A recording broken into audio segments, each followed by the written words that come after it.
하나님의 말씀 시편 40편 4절 다 같이 한 목소리로 읽겠습니다. 시작. 여호와를 의지하고 교만한 자와 거짓에 치우치는 자를 돌아보지 아니하는 자는 복이 있도다. 아멘.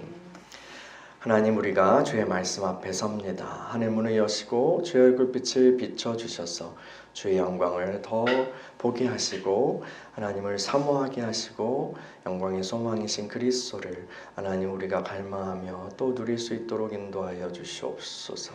우리가 주님을 찬양합니다. 주를 경배합니다. 주를 경외합니다.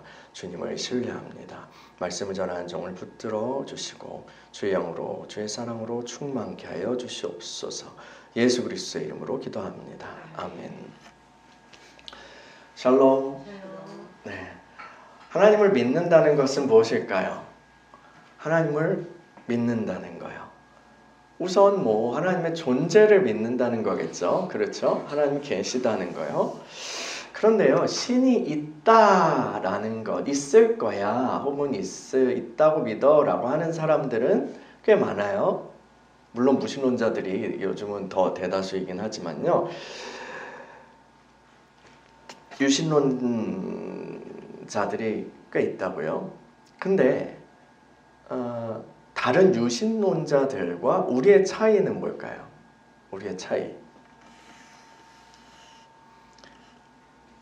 우리는 성경이 계시하신, 신구약 성경이 통해서 자신을 계시하신 그 삼위일체 하나님을 믿는다는 거죠. 그렇죠?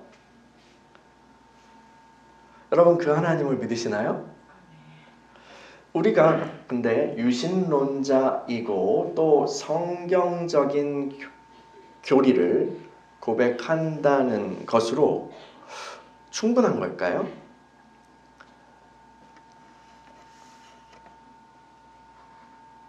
그렇지 않아요.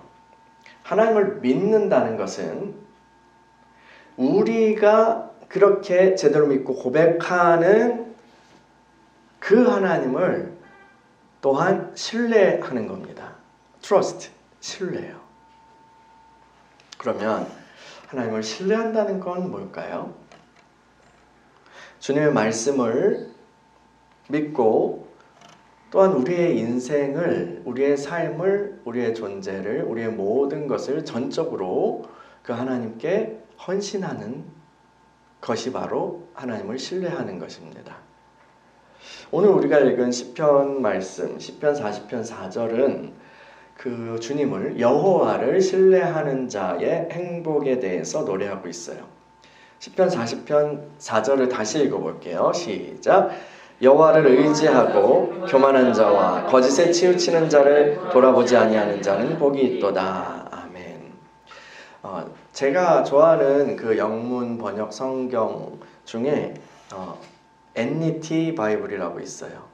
그 NET 바이블에는 어떻게 되어 있냐면 How blessed is the one who trusts in the Lord and does not seek help from the proud or from liars. 이렇게 되어 있어요. 이거는 그냥 우리말로 하면 참으로 행복합니다. 주님을 신뢰하는 사람은.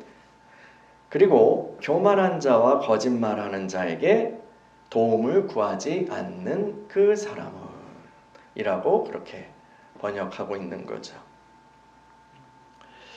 이 교만한 자와 거짓말하는 자가 아니라 주님을 신뢰하는 자는 참으로 행복합니다. 왜냐하면 그가 의지하는 하나님, 그 하나님께서는 구원의 하나님이시기 때문이죠. 여러분은 그 하나님을 믿으십니까? 이 시편은 하나님께 구원받은 신자의 체험을 생생하게 표현하는 노래입니다. 시편 40편 1에서 4절을 읽어볼게요. 1에서 4절 시작. 내가 여호와를 기다리고 기다렸더니 귀를 기울이사 나의 부르짖음을 들으셨도다. 나를 기가 막힌 웅덩이와 수렁에서 끌어올리시고 내 발을 반석 위에 두사 내 걸음을 견고하게 하셨도다.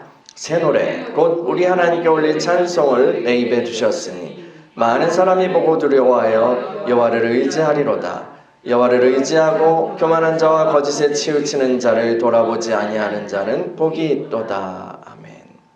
이 시편은 다윗이 쓴 시예요. 이 시인 다윗은 어떤 순간에 또 위기에 빠졌어요. 절체절명의 위기에 빠졌어요. 그때 그는 하나님을 신뢰하며 그분을 의지하였죠. 하나님께서는 그의 기도를 들으시고 그를 구원하셨어요. 이 다윗의 체험은 모든 신자들, 저와 여러분의 이야기이기도 합니다. 여러분, 신자는 어떤 사람이에요? 구원받은 사람이에요. 그렇죠? 구원받은 사람이에요. 여러분 구원 받으셨어요? 무엇으로부터 구원 받으셨어요? 무엇으로부터요? 어떻게 구원 받으셨어요? 우리는 예수 그리스도를 믿음으로 죄로부터 구원을 받았어요. 사람마다 여러분들 각자 다 그 예수 그리스도를 믿게 된 과정, 그 이야기들은 다양합니다. 그렇죠?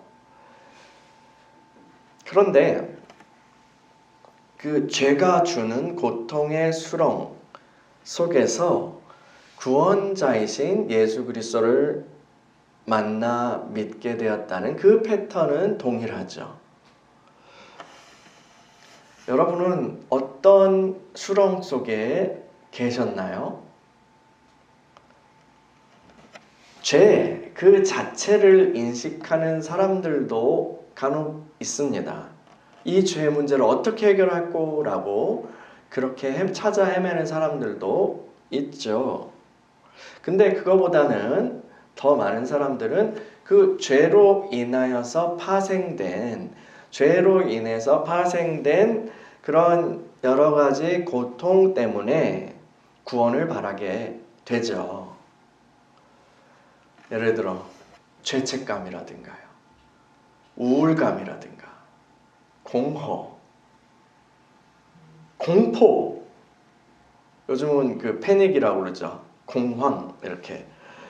또 어떤 내면의 갈등,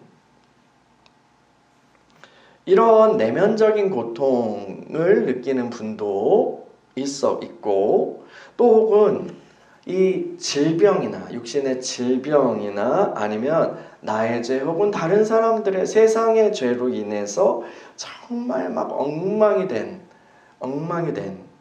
그런 인생의 고통도 있어요.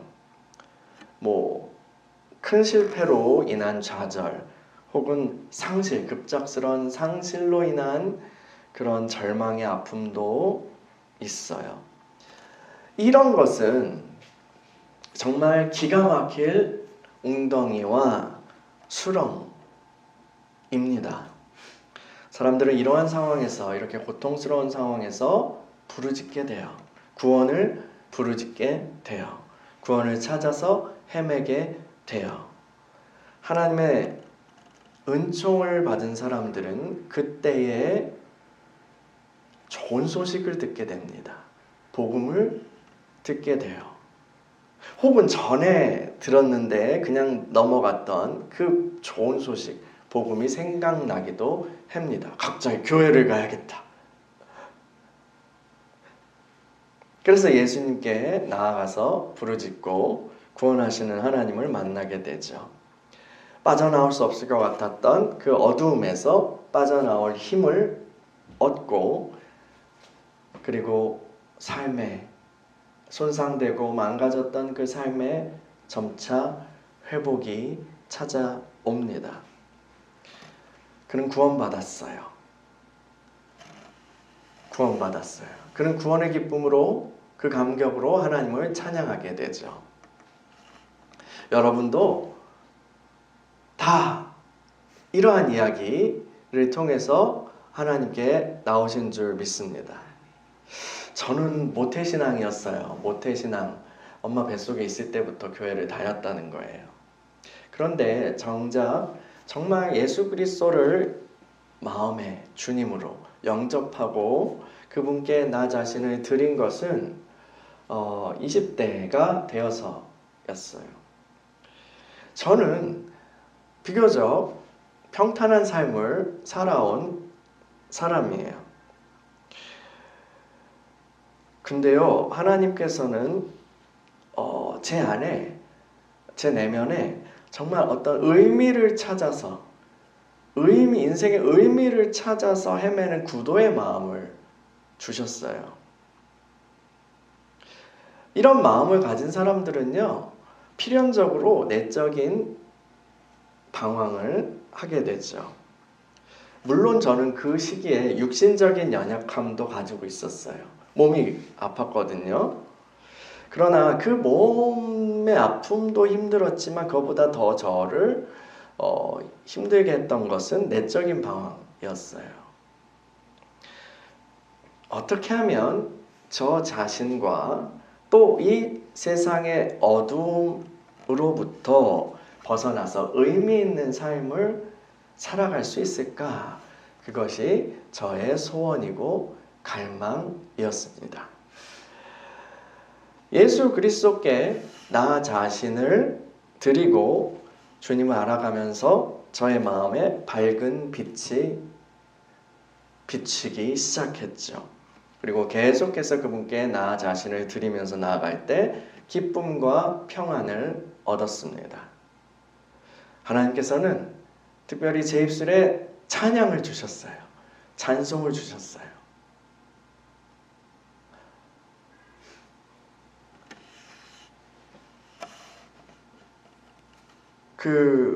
어떤 모임에서, 집회에서 이제 목사님이 이제 막 기도를 하시면서 이 중에 하나님께서 찬양을 할 수 있게 하셨는데 그것을 그렇게 하나님께 드리지 않은 사람이 있습니다. 라는 이야기를 했어요. 근데 저는 그게 제 이야기인 줄 알았어요. 제 이야기라고 들렸어요. 그래서 저는 하나님께 그때 깊은 찔림을 받고 회개하기 시작했어요. 하나님, 정말 저에게 그렇게 찬양에 대한 그런 은사와 또 갈망과 또 은혜를 주셨는데 제가 그렇게 하지 않았군요. 그래서 회개하고 주님께 그렇게 기도하는 시간들을 가졌죠. 그래서 한동안 그 기도를 하고 한동안 어떤 세상 노래를 부르지 않았어요. 하나님께서 그런 마음을 주셨어요. 전 노래방 가는 거 좋아했거든요. 그리고 뭐 팝송이나 이런 것도 부르는 걸 좋아했고, 근데 한동안 그런 노래를 부르지 않았어요. 어느 날 근데 불러볼까 해서 딱 불렀는데 바로 목이 막혀버렸어요. 놀랍죠? 그래서 다시 회개하고 주님께 다시 드리는 그런 일도 있었죠. 이게 어떤 정화의 시기에는 하나님께서 특별히 그렇게 하시는 때가 있어요. 우리가 세상 노래 가요는 다 부르면 안 된다 이 말을 하는 게 아니에요. 하나님께서 저에게 특별한 시기에 그런 근신의 시간 혹은 정화의 시기 그리고 전환의 그런 시기를 명하셨고 그때 그런 일들을 했던 거죠. 어쨌든 그 후에 하나님을 더 찬양하고 하나님을 찬양하는 것을 통해서 더 깊이 주님께 나아가게 됐죠.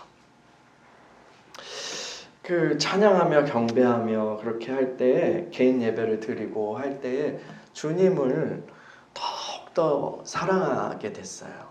주님을 만나고 주님을 더 깊이 사랑하는 그런 마음이 불타올랐어요. 그래서 그분을 더 알고 싶고 그분을 막 말하고 싶고 자랑하고 싶었어요. 결국 저는 예수님께 주님을 더 알고 그분을 전하는 일을 하고 싶습니다 라고 말씀드렸어요. 그래서 목회자의 길을 걷게 된 거죠. 여러분들의 이야기도 참 들어보면 좋을 것 같아요. 수렁에서 신음하던 일과 그러한 나를 건지신 그 주님을 만난 간증과 찬양이 다 있으실 거예요. 여러분, 우리가 그 일들을 잊지 말자고요. 나를 구원하신 그 하나님의 은혜를, 그 이야기를 잊지 말자고요. 그리고 나를 구원하신 그 주님을 계속해서 자랑합시다. 자랑합시다. 그럴 때, 우리가 자랑할 때 아직 구원받지 못한 자들이 듣고 주님을 경외하고 주님께 나오게 될 것입니다. 아직 기가 막힌 웅덩이와 수렁에서 허우적대는 이들이 우리의 간증을 듣고 우리의 자랑을 듣고 우리의 찬양을 듣고 주님께 나와 주를 경외하게 될 줄 믿습니다. 할렐루야. 여러분, 우리가 구원받은 것은 다른 어떤 존재가 아니라 구원하신 하나님을 의지하였기 때문입니다. 그것을 기억해야 돼요. 주님을 신뢰하고 구원받은 우리들이야말로 행복한 사람들인 줄 믿습니다. 아멘. 그런데 말이에요, 한 번 주님을 신뢰한 것으로 다 된 걸까요? 그렇지 않죠. 신앙생활은 계속해서 주님을 신뢰하는 삶으로 채워져야 합니다. 시편 40편의 후반부를 읽어볼게요. 후반부요.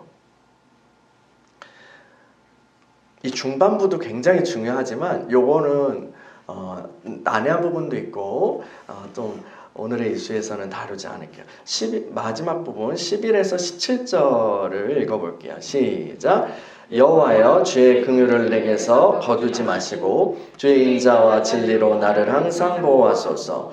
수많은 재앙이 나를 둘러싸고 나의 죄악이 나를 덮침으로 우러러볼 수도 없으며 죄가 나의 머리털보다 많으므로 내가 낙심하였음이니이다. 여호와여, 은총을 베푸사 나를 구원하소서. 여호와여, 속히 나를 도우소서. 내 생명을 찾아 멸하려 하는 자는 다 수치와 낭패를 당하게 하시며 나의 해를 기뻐하는 자는 다 물러가 욕을 당하게 하소서. 나를 향하여 하하하하 하며 조소하는 자들이 자기 수치로 말미암아 놀라게 하소서. 주를 찾는 자는 다 주 안에서 즐거워하고 기뻐하게 하시며 주의 구원을 사랑하는 자는 항상 말하기를 여호와는 위대하시다 하게 하소서. 나는 가난하고 궁핍하오나 주께서는 나를 생각하시오니 주는 나의 도움이시오 나를 건지시는 이시라. 나의 하나님이여, 지체하지 마소서. 아멘. 수렁에서 건짐받고 굉장히 행복한 해피한 분위기였잖아요. 그렇죠? 그런데 이 시편의 후반부에서 시인은 다시 고통스러운 상황에 처한 것 같아요. 그래서 그는 구원하시는 하나님의 도움을 간절히 구하고 있어요. 이건 뭘까요? 그런데 말이에요, 이것 또한 구원받은 신자의 체험을 잘 표현해 준 것이라고 할 수 있어요. 우리는 이미 구원받았습니다. 그렇죠? 그러나 아직 구원을 소망하고 있어요. 우리는 예수 그리스도를 믿고 그분의 백성이 되었어요. 죄 사함과 거듭남의 은총을 받았어요. 우리는 하늘에 속한 새로운 피조물이 되었어요. 그러나 동시에 우리는 여전히 이 세상에서 육신을 입고 살아갑니다. 장차 주님께서 다시 오셔서 모든 것을 새롭게 하실 때까지 우리는 적대적인 환경 속에서, 하나님과 그분의 백성에게 적대적인 환경 속에서 신음하며 탄식하며 분투하며 살아가야 하죠. 그러므로 우리는 날마다 구원하시는 하나님의 은혜가 오늘도 필요한 것입니다. 하나님을 대적하는 세상의 권세가 아직도 작동하고 있어요. 틈만 나면 믿는 이라도 넘어뜨리려고 하는 하나님의 원수가 사자처럼 울부짖고 있어요. 또 우리의 육신에는 우리를 멸망으로 이끄는 그러한 죄의 습성들이 잔존하고 있습니다. 우리의 영은 그리스도와 연합해서 생명이 되었지만, 생명 아래에 있지만 육신은 아직, 아담으로부터 물려받은 육신에는 아직 사망이 역사하고, 죄와 사망의 법이 역사하고 있는 것입니다. 그러므로 우리는 이런 갈등 속에서 날마다 구원하시는 하나님의 도움이 필요합니다. 그래서 예수 믿고 세례받은 것으로 다 되었다, 다 이루었다 라고 생각하면 안 되는 거죠. 하나님을 믿지만 교회 생활은 거부합니다 라고 그렇게 하는 많은 사람들이 있어요. 이런 분들은 조심해야 합니다.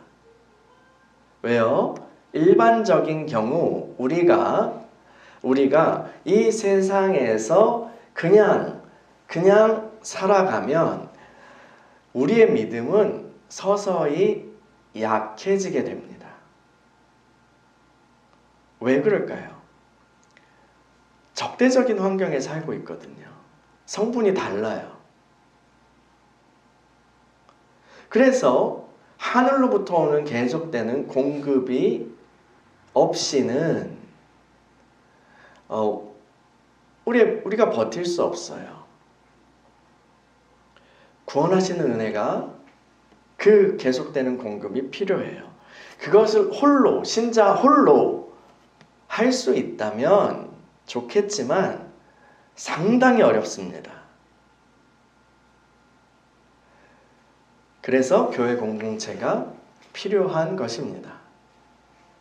하나님께서는 사역자들과 또 공동체를 사용하셔서, 형제자매들을 사용하셔서 그 하늘로부터 신자에게 공급하시는 그 은혜를, 구원하신 은혜를 공급해 주십니다. 성도를 양육하고 또 강건케 하시는 은혜를 교회 안에 부어주시는 거예요. 교회 생활을 또 뭔가 인맥, 네트워크, 동호회 정도로만 생각하는 그런 이들도 조심해야 합니다. 물론 교회 생활에는 그런 측면이 있어요. 하지만 그냥 열심히 막 사람 만나고 활동하고 복작복작 하느라 정작 그 활동 속에서 구원의 은혜를 받지 못하면 곤란하죠. 공급을 못 받는 거예요. 공급을 받지 못한 영혼은 병들게 됩니다. 여러분, 우리의 정신이나 육체도요, 공급이 없으면은 힘들어져요. 소진돼요. 병들어요. 뭐 밥 안 먹으면 죽고요. 근데 영혼도 이래요. 영혼도 공급이 없으면 소진됩니다. 그래서 거듭난 신자라 할지라도 오랜 기간 은혜를 받지 못하면 손상을 입게 됩니다.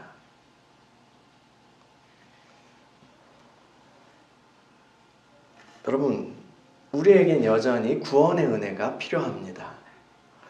구원은 어디서 오죠? 구원은 어디서 와요? 나를 수렁에서 건져주신 그분, 우리 주님으로부터 오는 것입니다. 그분을 신뢰할 때 구원의 은혜를 받게 됩니다. 그 은혜를 통해서 이 세상과 육신의 그런 유혹과 핍박을 이길 수 있는 힘을 얻게 되는 것입니다. 은혜를 받으려면 근데 어떻게 해야 돼요? 은혜를 받으려면 어떻게 해야 돼요? 은혜 자리로 나와야죠. 근데 또한 내가 구원이 필요하고 날마다 그 은혜가 없이는 살아갈 수 없습니다. 날마다 그 은혜를 주시지 않으면 살아갈 수 없는 가난한 사람입니다. 라는 그러한 사실을 인정해야만 은혜를 받을 수 있습니다. 난 잘났어요. 난 괜찮아요. 충만해요. 난 잘하고 있어요. 그런 마음으로는 은혜를 받을 수가 없습니다. 그래서 우리는 늘 주님을 찾고 주님의 구원을 사모하는 그런 마음을 가져야 하는 것입니다. 여러분, 오늘 그런 마음으로 이 자리에 나오셨나요? 그런 마음으로 하나님께 서 계신가요?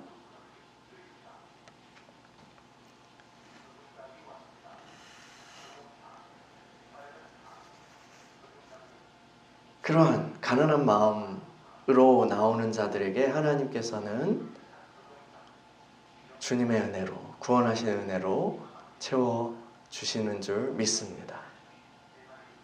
여러분, 교만한 자들과 거짓말을 하는 자들은 자신들에게 구원이 있다라고 말해요. 그들을 의지하지 않고 하나님을 의지하는 자가 행복하다, 복이 있다라고 말했잖아요. 이 교만한 자들, 거짓말하는 자들을 어떤 다른 성경에서 의역해서 헛된 우상들이라고 번역하기도 해요. 그런 우상들을 가리키기도 할 거예요. 또 교만한 자들, 거짓말하는 자들은 우리가 계시록에서 살펴봤던 첫째 짐승, 둘째 짐승을 떠올리게도 해요. 첫째 짐승은 그 스스로 자기가 신인 것처럼 높이는 세상 권세였잖아요. 둘째 짐승은 그의 권세를 찬양하게 만들고 하는 거짓 선지자들이었죠. 그런 것도 떠올라요. 어쨌든 이들은 나를 의지해, 우리를 의지해 라고 하면 여기에 구원이 있어 라고 우리를 유혹해요. 손짓해요. 그러나 그 손짓에 넘어가면 안 돼요. 잠언 말씀에 보면 음녀가 손짓하며 부른다 이렇게 돼 있잖아요. 거기 넘어가면 죽는 거야 라고 그렇게 얘기하죠. 이 교만한 자들과 거짓말을 하는 자들은 자신들에게 구원이 있는 것처럼 우리에게 손짓하지만 사실 그들은 도적이에요. 도둑이 오는 것은 도적질하고 죽이고 멸망시키는 것이다 했어요. 요즘 유튜브 같은 데서, 뉴스에서 보셨잖아요. 유튜브 같은 데서 내가 구원자야, 내가 재림내수야, 내가 무슨 깨달은 자야 라고 말하면서 사람들을 현혹하는 미친 그런 자들이 있어요. 그들이 원하는 건 결국 뭐예요? 그냥 쭉쭉 그냥 빨대 꽂고 돈 빨아들이고 착취하는 거잖아요. 그런 자들에게 걸리면 인생은 더욱더 깊은 수렁으로 빠져드는 것입니다. 그런데 이렇게 외부에 교만한 자들, 거짓된 자들이 있는 것도 조심해야 돼요. 사실 그런데 우리 밖에만 교만한 자들과 거짓된 자들이 있는 것이 아니고 우리 안에도 있어요. 사실 외부에 있는 적도 위험하지만 내부에 있는 적이 더 위험하죠. 여러분 안에, 내 안에 주님보다 더 신뢰하는 것, 주님보다 더 자랑하는 것이 있을 수 있어요. 그리스도를 대적하여 높아진 나의 생각들, 나의 방식들, 나의 관점들, 이런 것은 주님을 대적하는 주님의 은혜로 나아가지 못하게 하는 견고한 진이 되죠. 내가 스스로 취했던 생존 방식일 수도 있고 혹은 하나님이 나에게 베풀어 주신 장점일 수도 있어요. 최근에 저도 그런 부분에서 회개를 했어요. 뭐 날마다 날마다 회개하는 삶이지만 요즘 이제 계속 저 자신의 어떤 부분을 그렇게 돌아보면서 저는 되게 뭐 훈련으로든 어떻게든 그래도 사람들의 이야기를 잘 들어준다고 생각했어요. 들을 수 있다고 생각했고 그리고 사람들에게 공감할 수 있는 상상력도 가지고 있다고 생각했어요. 소통도 어느 정도 잘한다고 생각했어요. 그런데 진짜 그런가? 아닌 부분이 있는 거예요. 아닌 거예요. 내가 사람들의 이렇게 얘기할 때 내가 전혀 내 생각에 갇혀서 전혀 못 듣고 있네? 전혀 엉뚱하게 듣고 있네? 엉뚱하게 반응하네? 하는 그런 부분들 있는 거예요. 그리고 또 아내는 맨날 저에게 갈등할 때 이렇게 답답해하는 게 있었어요. 당신은 얘기할 때 대화를 할 때 좀 끌려와 주면 좋겠어. 근데 멀리 자기가 있는 위치에서 왜 그러고 있어? 올 테면 와봐라고 그렇게 얘기하고 있어? 나 그게 너무 힘들어 라고 얘기했는데 저는 그게 뭔지 몰랐고 내가 뭐가 문제지? 객관적이잖아? 아니 이게 뭐가 문제지? 좋은 관점을 제시해 주는 거 아니야? 그냥 그렇게만 생각했어요. 근데 그게 뭔지 조금 기도하면서 느껴지더라고요. 하나님 알게 하시더라고요. 저는 이제 많은 사람들이 뭐 그렇게 하긴 하지만 특히 저의 기질은 그 내면에 어떠한 건축물, 견고한 건축물을 만들기를 좋아하고 즐기고 하는 사람이에요. 그게 뭐냐면 누구나 내면의 어떤 세계관의 지도를 가지고 있잖아요. 그런데 이 세상을 보다 더 적합하게 설명해주는 어떠한 그 관점들, 이론들, 그것에 대한 그 설명들을 체계화하고 싶은 그런 욕망이 저에게 있고 또 그렇게 제 안에 이렇게 건축물을 만들어가는 걸 좋아하는 사람이에요. 그거는 기본적으로 하나님이 저에게 주신 부분인데 그런데 제가 진짜 이게 하나님에 대해서건 세상에 대해서건 하나님에 대해서나 이 세상에 대해서 그 진짜 세상의 큼을 그리고 내가 모르는 영역 그 영역에 대해서 더 나아가지 못하게 하는 그런 갇힌 틀이 되는 그런 작용을 한다는 걸 알았어요. 왜 그렇게 하냐면 내가 만든 틀이 내가 만든 그 건축물이 내가 쌓은 성이 너무나 이거 봐 이게 얼마나 이 세상에 대한 설명에 부합하는가 얼마나 이 세상을 잘 모형으로 만들었는가 얼마나 지도를 잘 그렸나 봐 어떻게 설명을 잘 하는지를 봐 라고 그렇게 속으로 되게 뿌듯해하고 자랑하고 되게 애지중지하는 거죠. 진짜 하나님에 대해서 혹은 진짜 하나님 그분 자체 그리고 이 땅에 있는 여러 가지 환경 대상들에 대해서 보다 내가 만든 모형, 내가 만든 지도, 내가 쌓은 성 그 자체를 더 애지중지하고 사랑하게 된 거예요. 자랑하게 된 거예요. 그러다 보니까 그 틀에서만 이제 그 대화를 하거나 혹은 세상을 보려고 하다 보니까 거기에서 맞지 않는 어떤 영역들 혹은 딱 달라붙지 않는 어떤 부분들은 잘 들리지 않는 거죠. 그래서 소통이 잘 안 되는 거예요. 뭐 거창하게 얘기했지만 그냥 내 생각에 갇혀서 안 보일 때가 있고 그 사람의 의도나 더 깊은 속이 더 보이지 않을 때가 있다는 것을 발견한 거예요. 그런데 거기에서 쭉쭉쭉쭉 더 들어가다 보니까 내가 그거를 너무 애지중지하고 우상으로 삼고 있었구나. 내가 그걸 자랑하고 있었구나. 사랑하고 있었구나. 라는 걸 깨닫고 하나님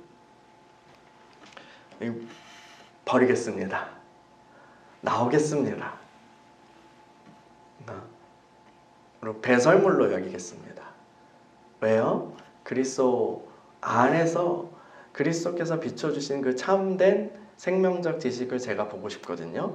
그리고 주님을 있는 그들의 주님을 제가 더 알아가고 싶거든요. 지금까지 쌓은 거 저거 아깝지만 그거에 비하면 아깝지 않아요.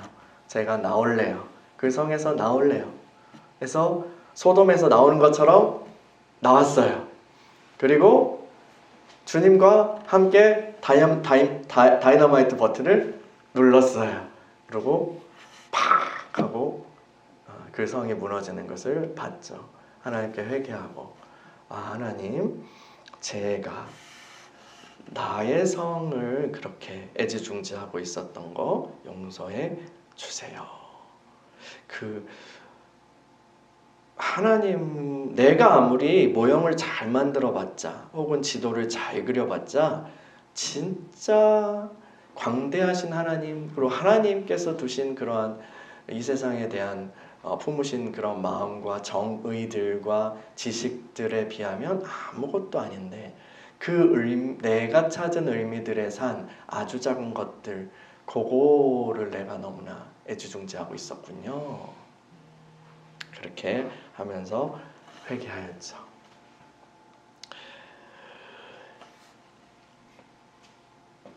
이러한 것들이 주님의 은혜를 막습니다.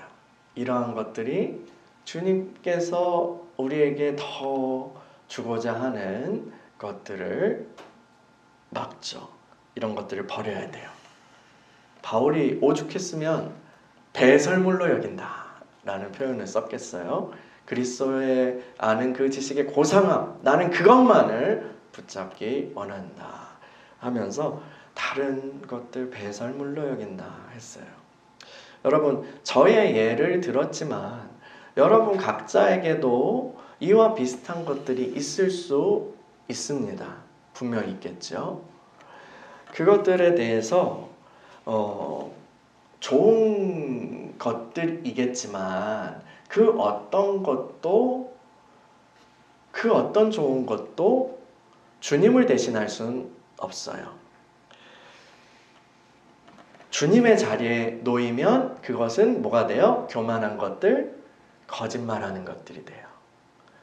어떤 좋은 것도 주님이 만드신 어떤 좋은 것도 주님의 그 자리에 놓이게 되면 그건 교만한 것이 되고요. 그것은 옳은 게 아니고 거짓이 돼요. 교만과 거짓을 의지하는 사람들은 구원을 받지 못합니다. 그것들을 의지하는 것은 결국 허무만 남고 실망만 하게 할 뿐이에요. 그러나 주님을 의지하는 자들은 행복합니다. 할렐루야. 구원의 하나님께서 우리를 구원하셨음을 기억하며 그 은혜를 찬양합시다.